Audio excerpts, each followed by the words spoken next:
हामीलाई राति किन बारम्बार पसिना आउँछ त? नमस्कार, म डाक्टर सोनिया पौडेल जर्मनीबाट। राति पसिना आउँदाखेरि धेरैलाई चाहिँ टिबी वा अति ठुलो रोग लाग्यो कि भनेर डर लाग्न सक्छ। तर हरेक पल्ट राति पसिना आउनु खतरनाक रोगको सङ्केत चाहिँ हुँदैन है।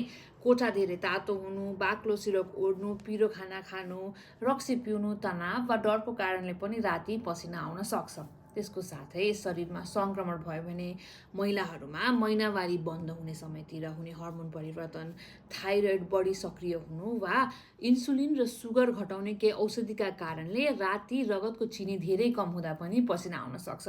डिप्रेसन अनि अन्य केही औषधिले पनि यस्तो समस्या गराउन सक्छ है। तर कोठा चिसो हुँदा पनि बारम्बार कपडा र ओछ्यानै भिज्ने गरी पसिना आउँछ भने व्यवस्था नगर्नुहोस् है। विशेष गरी सधैँ लामो समयदेखि खोकी, ज्वरो अनि कारण नखुलिकन तौल घटेको छ, धेरै कमजोरी पनि भएको छ र घाँटी अनि काखीमा चाहिँ गाँठो जस्तो देखिएको छ भने चाहिँ डाक्टरलाई चेक गराउनु एकदमै आवश्यक हुन्छ है।